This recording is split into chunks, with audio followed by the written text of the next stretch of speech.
wonder what's hot in the baking world right now? It's not even that complicated. You get store-bought croissants, cut them open, shove in some store-bought cookie dough, and that's it. Hi everyone, I'm Gemma Stafford, professional chef, cookbook author, and creator of Bigger Bolder Baking. Welcome to Need to Know, your go-to podcast for everything baking entertainment. From the latest trends, this is the viral scrambled pancake trend. What? To the tips and tricks you crave. We discovered that if you take apple peels, toss them in a little cinnamon and sugar, and bake them for about an hour in the oven, you get a really lovely treat. Plus exclusive interviews with baking pros. Hey, it's Liz from the Sugar Geek Show. Thanks for having me, Gemma. We've even got the Bold Baking Hotline to answer all of your baking queries and questions. Is a Dutch oven really necessary for baking bread, and what difference does it make? Yes, I think we probably would agree on that, do we, Oni? Yeah, good. So join us every Sunday for your new weekly baking ritual. It's everything you need to know. Hearst Ranch is a proud sponsor of the Heritage Radio Network. Learn more about Hearst Ranch at HearstRanch.com. You're listening to Heritage Radio Network. So you don't charm the devil with your rock and roll load. Knows that country music's gonna save your soul. The devil runs his groove in them rhythm and blues that sound. It's gonna get you, son, in the end. Welcome back to The Speakeasy. I'm Damon Boelte. And I'm Sother Teague. And Greg is in Mexico City, I think, this week. Old Mexico, yes. Don't know what he's doing down there, but he's down there. He sent kind of a cryptic text. I know he went and saw Metallica. Oh, really? That seems like a great show, to see Metallica in Mexico.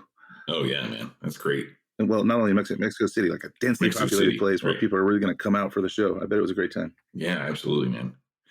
So yeah, what's been going on? Last week was Negroni week, right? So yep. I can't tell you how many gallons of Negronis I had, but I had a partner in crime come visit me over the weekend. Henry O, world famous Henry O. Henry O.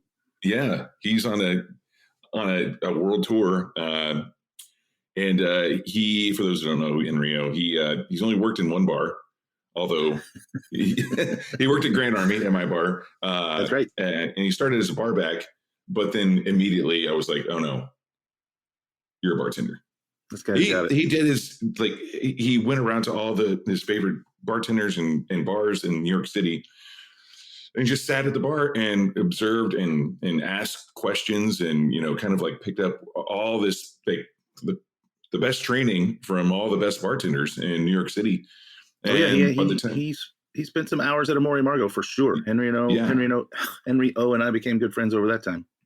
Yeah, and then we opened Grand Army, and he was a bar back, and then I was like, wait a minute, you kind of you already know everything. I can't train you on the job to like train you up. It's like you're ready to go, and so yeah, amazing guy.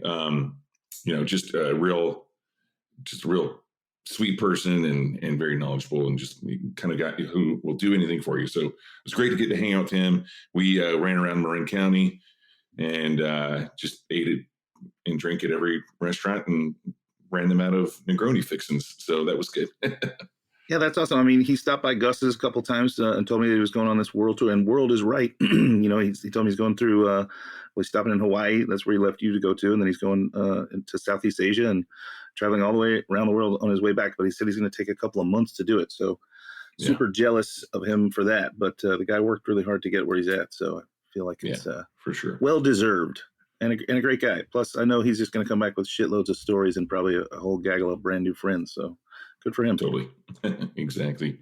What do you got going on? What happened with you over the last week? Well, I took on another project, as you know, I want to do. I am now writing. I'm trying to do two. Need funding. If anybody has $700,000 that they want to loan me, I'm willing to take that or any portion of that. I'm trying to acquire another bar, but the price tag is high. But it'll be a great project. But I did take on a project. I'm writing 50 recipes for a book, and the book is called Let's Get Lit, which is a double entendre. It is a book about books, so let's get literary. But the author in question has the idea that each book that they write about needs a cocktail to go with it. So they are sending me these little blurbs about all these books, and then I have to create cocktails to go with them. it's been more challenging than I expected right away, because the first two chapters of right away, the first two chapters that were sent to me were categories that are not categories that I typically read. So the first chapter was all about fantasy books. So all these books I've never heard of by all these authors I've never heard of. I'm sure some of our listeners may have. And then I was like, okay, I muscled through all that. Send me the next round. Each round is 10 drinks, 10 books. So the next round was romance, also a category that I'm not too wise in. So again, a bunch of authors and books I'd never heard of, but reading through the blurbs is pretty fun, and then trying to cobble together cocktails that pair with the ethos of that particular book or that particular author it's fun. It's a good challenge. It's not cool. It's not unlike having someone come up to the bar and just say, make me a bartender's choice based on, today's weather or my birthday or my astrological sign. You just sort of cobble things together and you make them make sense. And so it's fun in that regard, but it's more challenging than I expected it to be. But that's what makes life fun, right? Nothing cool is easy, right? Is playing guitar easy, Damon? If you're me, yeah. No. Well, it wasn't in the beginning, and what I'm saying is it's fucking cool. Right? I've been playing for 35 years, and I still learn something new every day. And we're actually playing a show this weekend, tomorrow, Saturday at the Old Western Saloon in Point Reyes, California. It is what it sounds like. It's the Old Western Saloon and hotel. It's like a Gold Rush era, awesome place. Never played there with my current band, so should be fun. It'll probably be a little weird, but the cool thing about it out here is that it's becoming fall in California, in Northern California, and it's kind of like my favorite time of the year. It's like, I love wearing jackets. I can wear a jacket on stage, even when there's lights and, sweating, playing rock and roll. And, then also, I always say it's my favorite time for cocktails. The style of like fall autumnal cocktails, we're edging into decorative gourd season. Yeah. I anything that's stirred and spiced rather, is really, that's my kind of drink. It's kind of the reason, I love Manhattans and old fashions. I moved to New York City because of the Manhattan cocktail, and it happens to be the best place to be for fall. So I'll be there at some point this fall. But for now, I'm enjoying my rooibos tea, and it is 9 something here in the morning, but I've got a splash of whiskey in front of me because, speaking of spiced cocktails, we have our guests in, and they have. I'll let them talk about the company because I happen to have one of the. I just so happen to have one of the products at my house, and I started using it not only in cocktails, but I drink herbal teas because I don't do caffeine, and I happen to have a rooibos tea in front of me. And a while back, I realized that like having some, like I would use cinnamon syrup and bitters and put that in my my rooibos tea, and this happens to work out really well with the product we're going to talk about. So today on the show, we have Joe and MariElena from Bittermilk, which is a cocktail mixture company. And I have the bourbon barrel aged old fashioned syrup in front of me, which I'm about to drop into my whiskey and my tea. So we're good to go. Excellent. Yeah. Welcome Joe and MariElena from Bittermilk. Yeah. Hi. Thank you. Hi. Good to be here. Thank you. Yeah, stoked to have you on, and we're going to talk about a bunch of things that guys have got going, and some awards that you recently won while you were here in New York just a couple months ago. But let's reel the clock backwards a little bit. We don't need the entire CV, but the two of you met while going to culinary school at the CIA, right? Yep. And then you guys got together and opened up a bar in South Carolina, right? Yep. Called the Gin Joint back in 2010. Talk about that and talk about like what led you to this place of now making shelf stable syrups that can go out, and then we'll get into the RTDs that you're now making. Yeah, well, so like you said, we met in culinary school. I was one of the lucky 10 guys that got a girl in culinary school.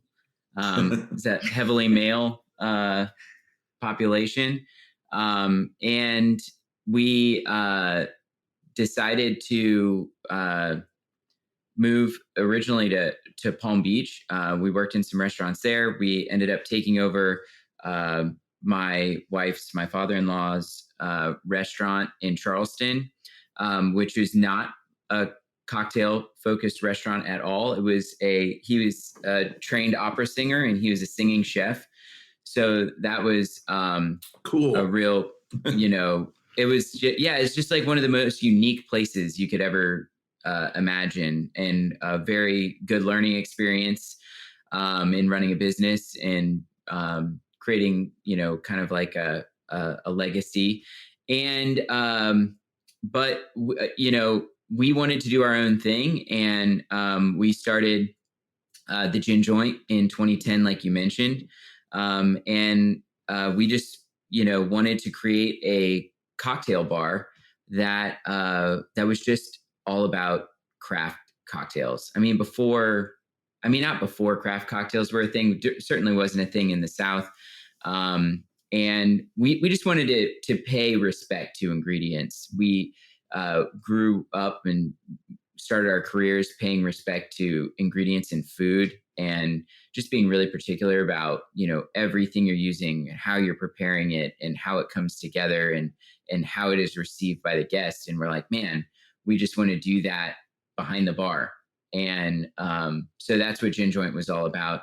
And Joe had always been sort of front of the house, beverage focused. So it was within his wheelhouse. I was always back the house. And so it was really something that he wanted to pursue, something beverage focused. And the place right next door to us that opened up a few months before we did was a wine bar. And so we're like, okay, that's off the table.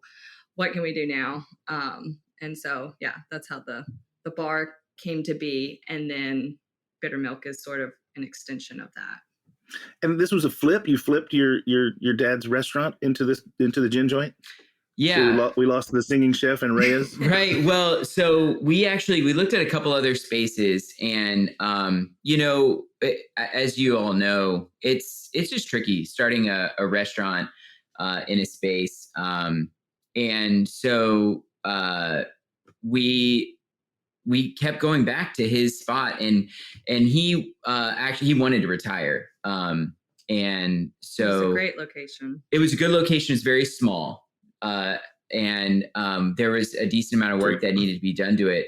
But we actually, I'll say this now because, we don't own the bar anymore. We actually had to lie to our bank to get a loan. It wasn't a lie. It was just a half truth, I guess. But we went to these banks. We're trying to, get a loan, and we had saved up as much money as we could.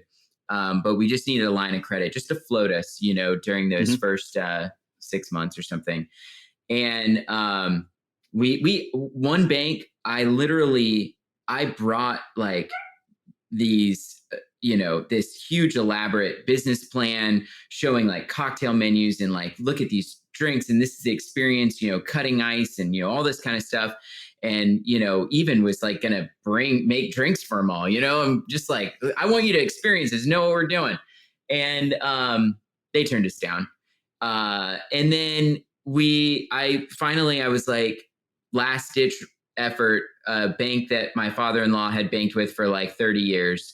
And we're like, we go to them and we're like, all we're trying to do is bring Robert's, her dad's restaurant, into the next generation.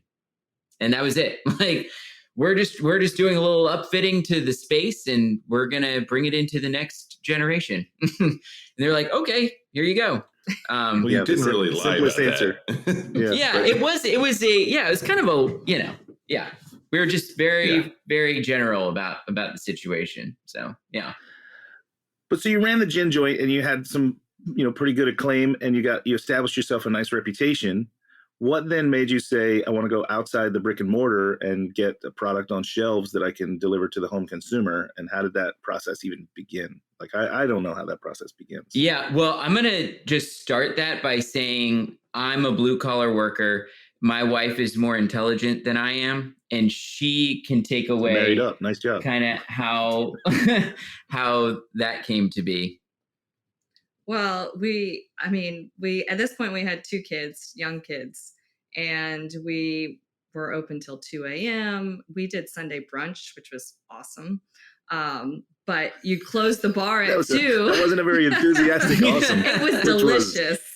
And we loved doing it. But we would go home for a couple hours, and go back. And it just wasn't conducive to our small growing family. And so I was basically like, Joe, you have to think of something else. Like, we've done the bar thing. That was great. Let's move on. Let's do something else that we can see each other. And, but like, let's make some money too, because we were working our tail off. And what's the sort of timeline here? The bar opened around 2010. So this was 2013. So 3 years in, you got 2 kids now. So we also had a warehouse nearby where we were, making the ice and doing a lot of these syrups. For example, like a smoked honey. And so making them off site for our bar. And so our bar kitchen was like maybe 400 square feet. I mean, it was tiny. It was very tiny. No storage space. In fact, at the bar, if our back storage of all of the spirits were shelves up above the booths. And so if we needed something during service, we were asking guests to get up. And then we're standing up on the booth, climbing up and grabbing a bottle. And we learned that if we gave the guest a little sample of whatever we grabbed down, no matter what it was, it kind of eased the situation. Yeah, exactly. I mean, we didn't have Midori, but, it was just, sometimes it was like, oh, that's really cool. And sometimes like, it's like allspice dram. This is gross. On its own. Yeah, exactly. So, we had, there was kind of like an aha moment behind the bar where a guest that came in all the time, and their favorite drink was a gin basil smash, which was just like muddle the heck out of some basil. If you do it right, you end up with this beautiful, like iridescent green cocktail, and super fresh and delicious. And they're like, we're having some friends over for a cocktail party. We want to make this drink. Can you give us the recipe? I was like, yeah, sure. I'd love to. Wrote it down. And then I took 5 minutes and explained, do it in this order, do it exactly like this. And, gave him the method. And they left, and a week later they came back and I was like, hey, how did the cocktail party go? How was the gin basil smash? And they were like, well, it was good, but it wasn't the same. And I was thinking about it. I was like, yeah, that's kind of a hard cocktail. But in the back of my mind, I'm like, there's got to be a way to, set people up for success when they want to make cocktails at home. Like, they're killing it in their normal jobs, doing their thing. And they want to have a drink. They want to participate in the making of the drink, but they don't have capacity to dig in super deep. They want to do something cool, but they don't want it to take over their lives. And so I'm like, how can we put all of that labor, that attention to detail, focus, all of that stuff into a bottle and have the bottle look like it belongs next to their favorite bourbon or next to their favorite gin or all that kind of stuff up on their bar, and something that they would talk about and share, or just use it as a trick. And then people think that they're really good cocktail makers. But at the time, cocktail mixers were kind of we didn't even call Bittermilk cocktail mixers at first. We didn't call them cocktail mixers because cocktail mixers was a jug of margarita mix that was super green. Mr. T's. You would hide it. Mix. You would hide it in the lowest cupboard. If someone wanted a margarita, you kind of pour it out and then kind of put it away. And that was it. So we didn't call them cocktail mixers. We called them cocktail compounds. And then nobody knew what cocktail compounds were. So we changed it to cocktail mixers. So an early adopter who is I love Bittermilk cocktail compounds, because it's we haven't called them cocktail compounds for 10 years because, it was what's a cocktail compound? We're it's kind of like a cocktail mixer. Just say what it is on the tin. Right? Yeah, exactly. Lessons you learn. Well, so that was the goal behind Bittermilk. It was to create a product that was meant to go with that special spirit that you love, and create a drink that felt like you were like, use 4 or 5 ingredients, but you only had to use, Bittermilk plus a spirit. That they're all ratio based, so that when you follow the ratio, there's balance. Whether it's a stirred cocktail, it's kind of like this bittersweet balance with that sort of strength of the spirit. Or if it's a shaken cocktail, that you've got these, juice, acidic elements involved, and you still have some bitter in the background, but it's refreshing, and you still get the spirit and all this kind of stuff. Things that you look for in putting together a cocktail menu, some complexity and, all this stuff. But where the consumer doesn't, have to think about it too much. So we started making these out of this warehouse. And we decided, we were hand bottling, doing everything after hours even. So now we've created like a second job for us after we thought we were trying to streamline our lives. But the reward for hard work is more work. We even had a kettle like in this upstairs area of our small warehouse, and gravity feeding the syrup into the bottles, hand capping.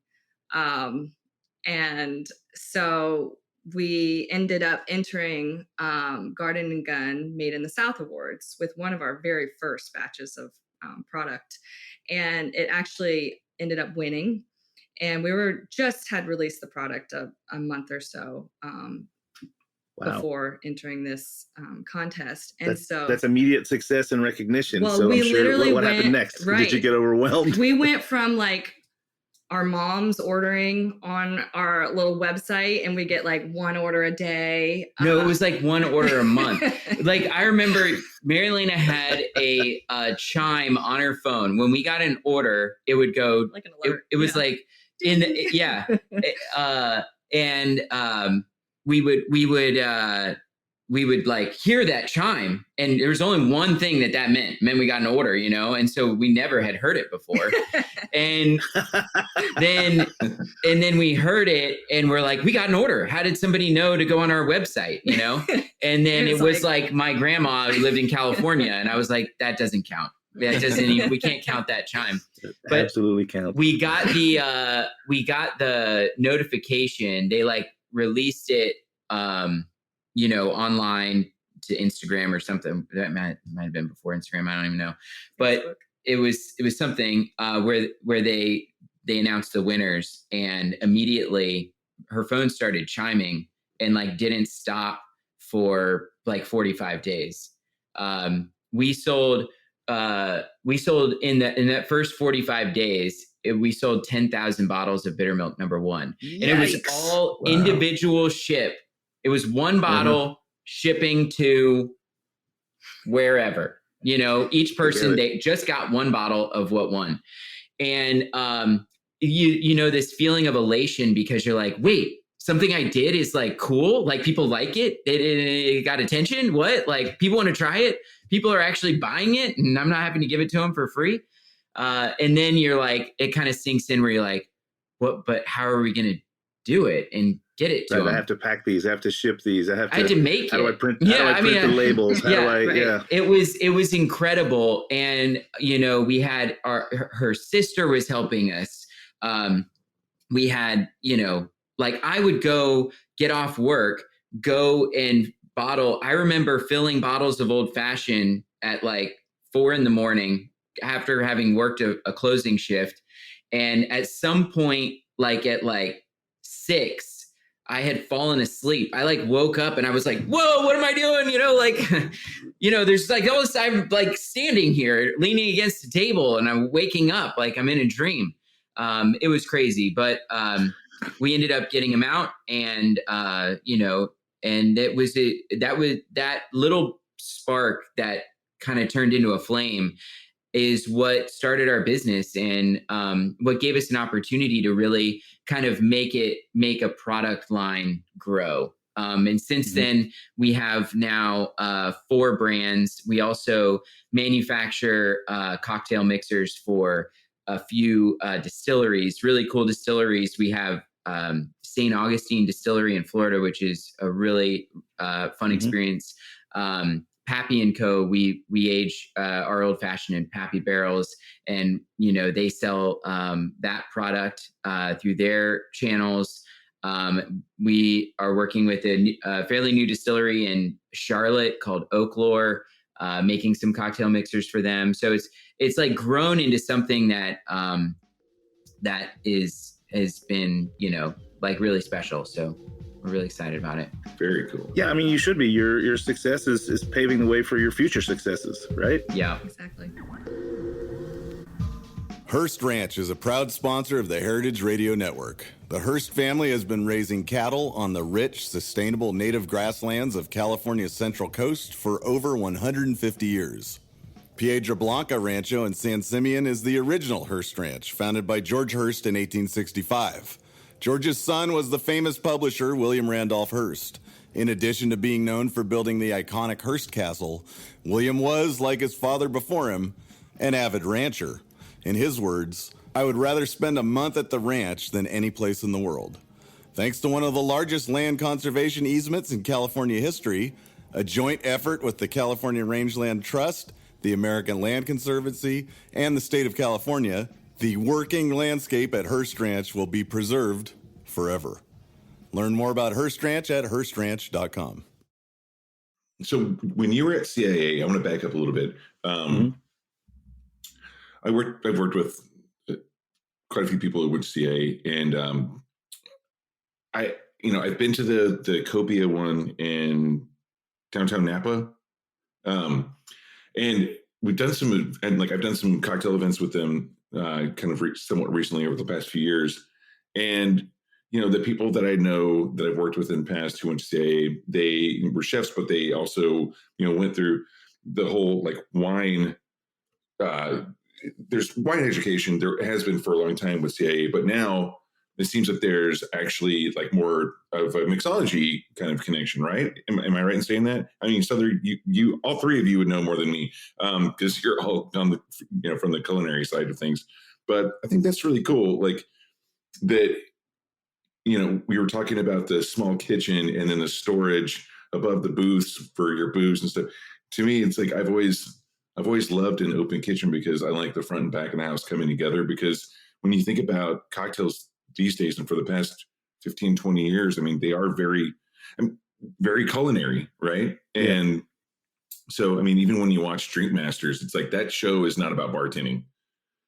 That it's bar chefing, that's there's nothing to do. It's nothing. If you had 90 minutes to make a drink for a customer to blow their mind, I mean, they would have probably gone to the dive bar around the corner and gotten wasted by the time they come back to have your drink made for you. But it's not about that. It's about the actual creativity and production of it. So is that something that, I mean, did you have the plan when you went to culinary school that you were going to get into cocktails? You were going to get into a mixer company, or were you going to be chefs, or were you going to So I was, when I was, basically CIA divides its program into, well, at least it used to, I think it's still this way. The first 2 years is all about cooking. It's all back of the house. And then the second 2 years, if you do it, is like a bachelor's type program. It's all classroom type of classes. We both did the bachelor's program. But when I was in the culinary classes, I mean, I cooked in kitchens in high school. I was going to be a chef. I went to a competitive high school in Maryland, and I told my guidance counselor that I was going to be a chef. And she opened up this book and she went and found it. She was like, you'll only ever make $35,000 a year if you do this. I was like, I just don't believe you, but I'm still going to do it, And so I love the kitchen, but when I went, I was young. I was only 19 or 20 going through wines class, but in the state of New York, there's only one place that you can legally consume alcohol under the age of 21. And it was the wine education room at CIA. And they had it a legal situation where you could do that. And it wasn't drinking wine. It was actually Mr. Weiss, my wines teacher. I tasted a wine. I tasted a Syrah from Australia, and I wrote my tasting notes, and one of them was caramel. And he said, you might taste caramel on this wine. And I was like, I got it. Like, I did that, I actually wrote it down, and he was like, great. You want me to call your mom? I was like, sure. She'd be happy to know. He called my mom in front of the whole class and told him he was very proud of me, or told her that he was very proud of me for tasting caramel in this particular wine. And so you make connections like this, and, beverage overtook for me. And I stayed on for a fellowship, which is like a teaching assistant position with John Fisher, who's actually going to be retiring this year. And I for my fellowship project, I started a cocktail program in Escoffier Room, which was the restaurant back then. And, had a cocktail menu and like track sales and tried to upsell and all this kind of stuff. And, that was when, like, just things were starting to percolate in the early 2000s in the city, and just like was, Pegu Club, and, kind of like trying, seeing what cocktails could be. Because all before, it was like you could only see it in a book, or like read about it.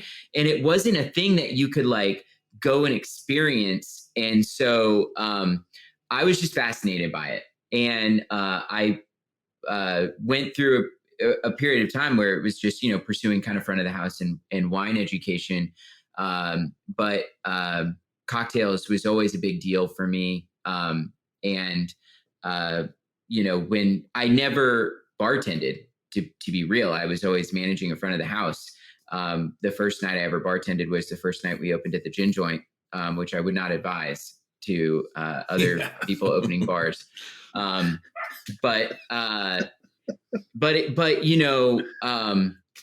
It was something that became very important to me, and something that I'm an overachiever. I'm like, I'm going to really reach for the stars, and just to try to be the best I can and, have an experience be the best it can be. And, I got carried away with it at Gin Joint. It was great. Yeah. The thing I'm hearing, and it's something I always say, so of course I'm hearing it because it's something I say, but there's so many ways to be in the industry without being behind the bar or behind, the stove, or, I've been doing this radio show for 15 years now, and Sother, you've been on for 7+ or almost half that, something like that. And the cool thing is we get to talk. Time is meaningless, yeah. But unless you're like finding yourself falling asleep, standing up at 6 a.m. bottling cocktail mixers, then time is pretty meaningful. But doing this radio show, we get to meet a lot of people and talk with a lot of people about the different aspects of being in the industry. Like you said, you never bartended before you open your bar. You know how many cocktail book authors there are out there who've never been a bartender? There's it doesn't matter. It's like it's really a passion driven industry, right? So it doesn't matter that like until like somewhat recently, going to bartending school and having that on your resume would find your resume in the trash can because it was such a bad thing to have. It's like teaching you all the wrong things. So nowadays it's like, and it's a lot of this is, even though there are some killer culinary schools, I love that you mentioned the Escoffier Room. Escoffier was the chef that wrote the menu for the Titanic, which is just a fun little fact there. I've seen all these modern cocktail classes and courses come up over the past so many years now, and it's they're like kind of accredited or at least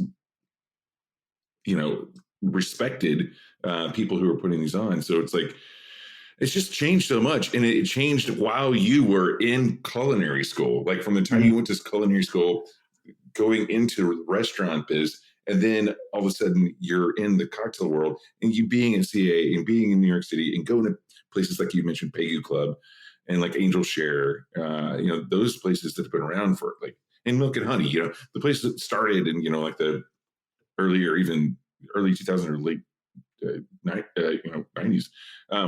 It's just cool to hear a story, in the timeline of what happened in like real time, and kind of like that couple of, we hate this word from COVID, but a couple of pivots, along the way. And now you have this mixer company, and life kind of made that happen for you, right? You said you have 1 million kids now. So you have 4, but before the show, you said free labor. Yeah, exactly. That's another change, but it's a family affair. So now from the beginning of this to this point, like how many different, I really want to try and illustrate here is like the growth of your company and yourselves. Like, so how many products total do you think, or do you know, that you have out there right now? How many SKUs for even like the white label or private label stuff that you're co-packing?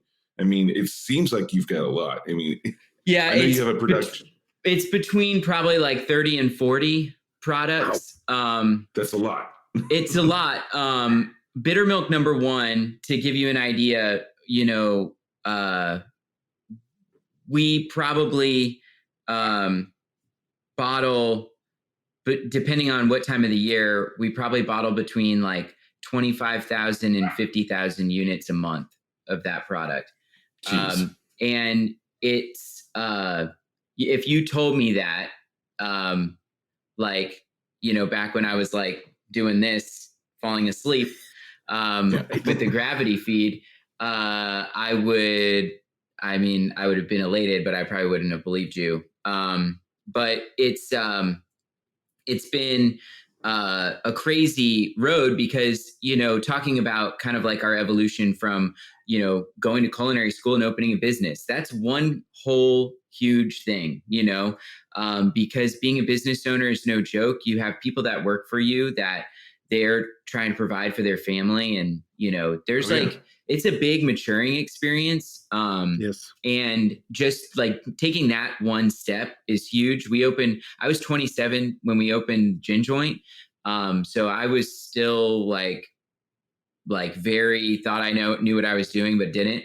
And then, going into manufacturing and thinking, oh, manufacturing shouldn't be just like having, a restaurant or a bar. It's gonna be pretty much the same thing. I mean, we're all working with same ingredients and stuff like that. And that's actually not true either at all. Right. Like manufacturing is so incredibly different from a restaurant and a bar, that it's really a career change. The mechanical aptitude. I mean, it's perfect. Me loving getting my hands dirty is absolutely perfect for manufacturing. Because you have to learn how to, maintain equipment. You have to learn how to develop a process.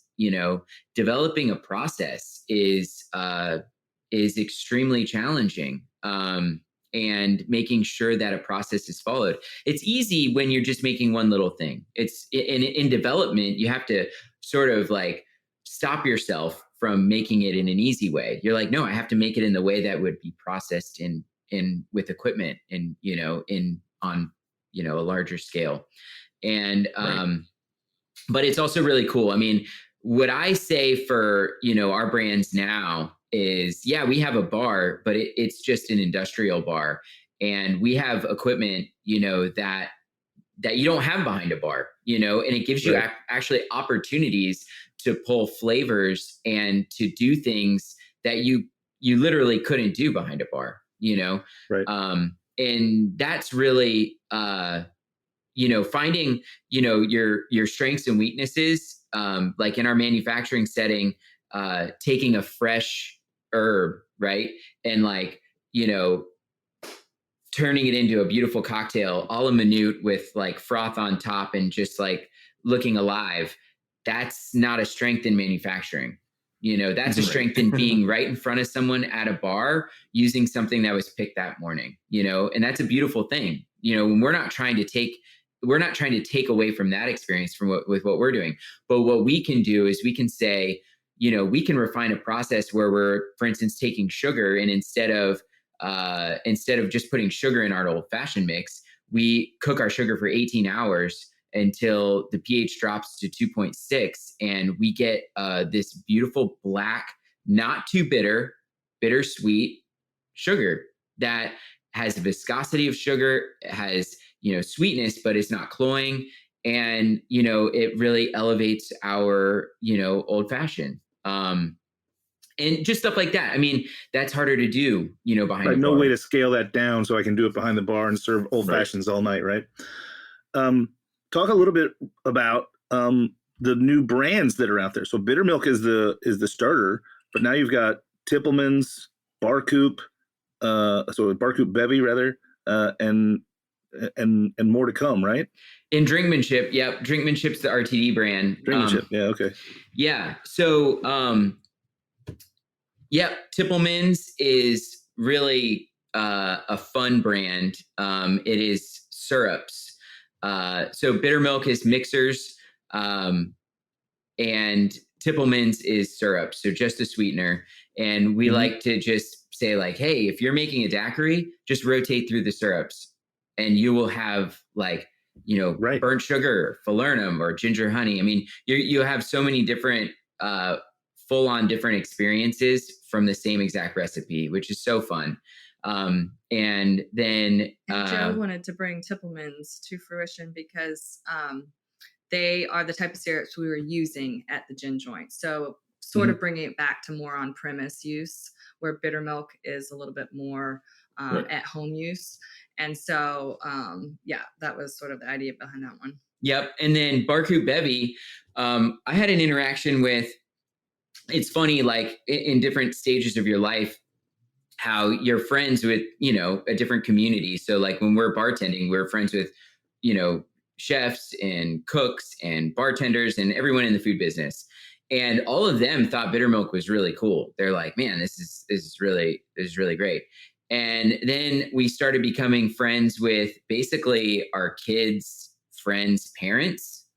And they were like, they're like, what do you do? And I'm like, we make cocktail mixers, and you try to explain it. And they're like, oh yeah, I've seen that. I saw that in the store. I would never buy that. And we're like, oh, like, well, thanks. Why? Cool. Thanks. What do you do? Yeah. And I'm like, why wouldn't you buy it? And they're like, I wouldn't know what the heck to do with it. It looks too intimidating to me. And I was like, at first I'm like, well, and then I'm like, okay, let me think about that for a minute. And, it maybe it was. So, we created this Barcoop Bevy line because we're like, man, maybe there's a consumer that wants a really high quality product, but they don't want to imagine what it's going to taste like or have to really like think about that, but when they see the bottle, they're like, I know exactly what that is. And sure, like it's in a consumer friendly packaging, really engaging. And, that's Barcoop Bevy. And so, that's a really fun line extension. Bittermilk has not launched a new product in a very long time. And we are launching 2 new products this year that we're very excited about. One is, I never thought I would do this, but I really delved in this one. I'm excited about it. An espresso martini. Just hear that. I'm just hearing the, what's the reaction here? But the nervous chuckles. Yeah, the nervous like, oh, yeah. So wake me up and fuck me up, I guess. So what I actually started a project with a friend who owns a coffee roasting company, has similar beginnings to us, and just starting from nothing and like, just working hard, and he's definitely a coffee nerd and I'm a cocktail nerd. And so we're thinking, how can we, he's talking about total dissolved solids on the coffee and just getting the extraction, as much as espresso shot would be, creating a product like that. I'm talking about, I really want to create a cocktail mixer that makes an espresso martini, because I remember making espresso drinks at our bar and I hated it because you're pulling shots of espresso is like pulling shot of espresso is its own thing. And like, as you're using the machine, it's like dialed. And then if you're not, it's not dialed, or you're in the weeds and you're like, oh my gosh, I have to pull a shot of espresso. And it's just annoying. So a lot of espresso martinis that are made right now are not made with coffee. They're made with flavoring. And they don't have caffeine either, because you can't, TTB doesn't allow caffeine and alcohol in the same container. So, so it's like the perfect product, because we're able to offer like a really cool espresso product that they can pair with. If they want to do vodka espresso martini, cool. If they want to do like rum and Amaro, cool. And they can create like their own thing with something that is made with like love, care, and attention to detail, with, that it's a partner for them. So we just did some tastings on the West Coast with that product and had a really good response. It launches in October. So we're really excited about that. It uses second state. Yes. Sorry, I didn't mention Second State Coffee. I got to, throw the name out there. We really appreciate them. And then we also are launching another kind of product that I never thought I would do, which is Damon a Manhattan. will be excited about this. What? Damon will be excited. Oh yeah, Damon. It's a Manhattan. And cool. As the kind of like the link of Manhattan in New York, we always have a shadow puppet on the front of our Bittermilk bottles. And the shadow puppet for the Manhattan is the Statue of Liberty. So it's, that's goat, and Bittermilk #1 is the goat. So you know what I'm saying? It's, it always means something, the shadow puppet. But the Manhattan is it's essentially formulated as a non-alcoholic concentrated vermouth with bittering agents. And we have found we're doing a project for Angel's Envy. And along the way, we kind of discovered like some hints that kind of like gave us some ideas. And we were at dinner one night, and we both were like Manhattan at the same time. And so we started formulating on it, and I'm really excited for it. It really tastes like vermouth, and but it's non-alc. And so there's a lot of non-alc things that you can do with it as well with that. And there's not really much non-alc that tastes like that. And so it's really fun. It makes a great Manhattan, but it makes a lot of other cool, fun things as well. Yeah, so that's coming out. For the home user, it's great because you don't have to worry about using up this bottle of vermouth you bought for the Manhattan that you made. Right. And yeah. That's awesome. And also, I was working at Primeats one night, and all of a sudden these 10 very cool people show up, very cool looking people show up. Turns out they were very cool. They all were ordering vermouth and soda. And this was like 2010 or something like that. And this is just Brooklyn being Brooklyn. They were in two different bands, and one of them was Jenny Lewis, and they were all playing at the Bell House in the Gowanus area of Brooklyn, and they were like having a drink before they went and played this big concert, and they're all drinking vermouth and soda. And like, to me, it's like that would, if you're trying to like stay sober before you go on stage and you want something cool and interesting, a vermouth and soda is like, first of all, it's super low ABV, but if you can have that, and it's just so delicious and light and refreshing, but then like there's no alcohol in it, that's awesome. And my wife, she like tried just not to drink during the week, and it's like one of those things where I'm always trying to find something cool and non-alcoholic for her, and for honestly for me too. Yeah. So, but even that, when you mentioned the Manhattan, it's like even just using like a regular whiskey with a non-alcoholic vermouth makes it like a full flavored lower ABV Manhattan of sorts, so that's cool. Right. I'm glad. I can't wait to try that. Yeah. And that's the Drinkmanship? No, line? that's Bittermilk, under the Bittermilk. That'll still be Bittermilk. Yep. And Drinkmanship is going to be your new RTDs. They haven't launched yet? No, they launched.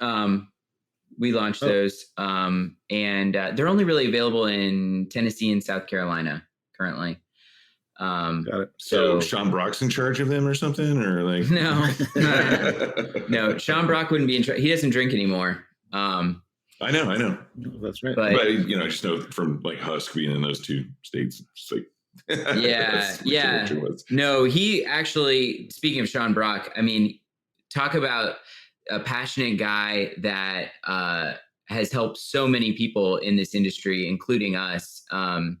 He had a mouthpiece, and he was always sharing the most positive things about us and about our business. And I have some stories. I don't know if the stories I have with Sean Brock are, if they're old enough to tell yet. Probably not on the barbecue one. I'm not telling that one. But yeah, amazing guy. Real passionate. Yeah. So you had mentioned before we went on air something about starting a business, a cocktail mixer business, and another person that we all highly revere on the drink side of the industry. Sean Brock, of course, being a chef on the food side, but like you said, Dale DeGroff told you something when you first started, or you were getting started. It kind of reminds me of my story when I opened up Grand Army. Julie Reiner told me, it was one day she asked me, she's like, "So how's it going with opening your bar?" I'm like, "That's good, it's stressful, like it's supposed to be, whatever." And she's like, "I bet everyone's telling you not to do it, right?" I was like, "Yeah, everyone said don't open a bar. It's gonna be the hardest you ever work." And she's like, "Fuck, then do it." So you said that you had a similar story with Dale DeGroff. Tell us about that. Yeah, well, I worked with John Fisher at CIA, and he was friends with Dale DeGroff. And so I was like, as a young, culinary guy, wannabe bartender, but there's no place cool enough where I am to do anything. So I watched all of his videos. Like, he had a CIA series of bartending videos, which were so cool back. I mean, if you look at him now, it's like, it's like watching probably like an 80s sitcom or something like that.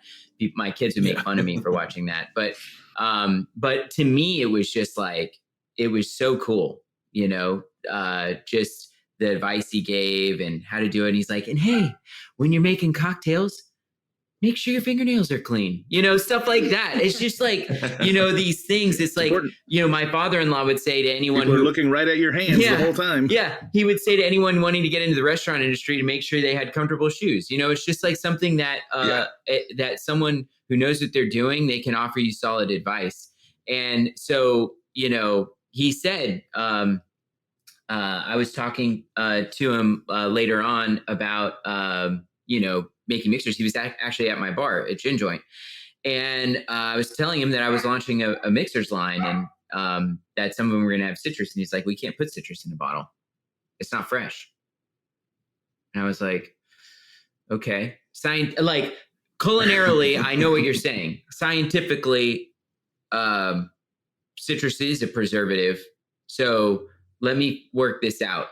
So, what we do with our citrus now, and this is something you can't do at a bar, or actually it would be really hard to, but when we make a citrus mixer, we crash out all of our pulp and big sediment, because we're using fresh squeezed citrus juice from Florida that's 2 weeks old, within 2 weeks of being pressed. And we do that. We then mix whatever we're mixing. We put it in tank. We deox it with neutral gas.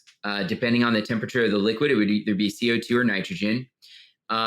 Then we fill under counter pressure, and we liquid nitrogen dose the headspace. And that we get dissolved oxygen ratings under 50 parts per billion in our citrus products, which, when you do that, you can put citrus in a bottle, but you can't make it like barbecue sauce and then expect it to be good on the shelf for a long time. You just said a lot of things that kind of it's a callback to what you were saying before. Things you can do behind the bar and things you can do in a production space that are completely different. Yeah. Like that juice program is not something you're going to find behind a bar, is all I'm saying.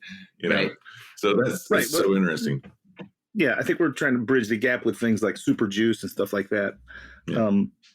But yeah, I think sometimes the best advice you get in any field is the advice to go against the advice you've heard. Yeah, totally.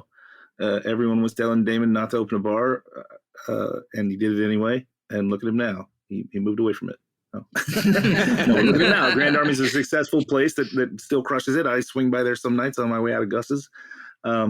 You were told by one of probably your sort of mentor figure in your life that you shouldn't do this thing that now you're doing with great success. Like, the only thing that's impossible is the thing that makes things impossible is not trying them. Right.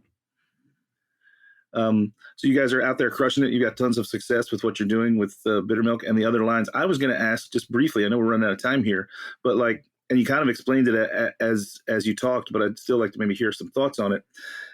Was it a wise decision? And again, in retrospect, it seems like it was, but to diversify your brand, your masthead name, why wouldn't everything be under Bittermilk to trade on your own recognition already? That's such a good question. And I don't know the answer to that question. And the reason I did it is I was like, man, Bittermilk has been successful. We have a great reputation. What if I do something else and screw it up? So that's one reason to be 100% honest with you. Right? Yeah. It's like, what if I totally mess up and I did the wrong thing and now I've kind of jeopardized our name? I wanted to try. They did 1942 was in the tall bottle. Yeah. Because they thought it was going to flop. And so they didn't want it to be in the short squatty bottles. So they didn't want it to be associated with like their image of Don Julio. So that's an interesting point that you make there. Mm-hmm. And then, it keeps us pretty focused, each brand pretty focused in brand identity. It's way more expensive, I got to say, sure. A whole new set of branding and a whole new website and, all this that you have to maintain. It is a lot, but yeah. I don't know if I did it right or wrong, but that's what we did. That's where we are. And that's what we're rolling with, but we are, we have so much cool new development coming, which can be found at our different, whatever they're called, social media thingies. I'm not a social media buff, as you can tell. Well, you're in there getting your hands dirty instead of clicking away at the small screen. But let's talk about that for 1 second. As we wrap up here, where can people go to follow along and or purchase and get a hold of some of your items? We'll get this all in the show notes as well. But what social media do you have and what websites do you want to point people to? Yeah, we use the handle Drink Bittermilk, also Tipplemans bar syrups. You can find all of our products that we can ship across the country on bittermilk.com. And you can sign up for our newsletter and we'll let you know when we release new products and stuff like that. Incredible. Cool. Well, guys, this has been a really great and interesting conversation about shifting from culinary into front of the house into off-premise sales of a growing brand that sounds pretty exciting and amazing. And, Damon's got a bottle of your stuff there and he seems to be enjoying it. I'll pick up some stuff as well. And I look forward to seeing this sort of non-alc vermouth situation that you've got coming out. Yeah. And really appreciate you taking time to sit down and talk to us here on the Speakeasy. Thanks so much for having us. Been a blast. Yeah. Thank you. All right, cool. Well, that's it for the Speakeasy this week. Check out Heritage Radio Network for many more programs like this one, and check out our Patreon and become a member and help us keep these things going because we're coming up on year 15, Sother. So yeah, we want to, get another 15 years post this next turn. So we really appreciate everyone listening. And until next week, take care and cheers. Cheers, everybody. So you don't shun the devil with your rock. The Speakeasy is powered by Simplecast. Thanks for listening to Heritage Radio Network, food and drink radio supported by you. Keep in touch at heritageradionetwork.org/subscribe.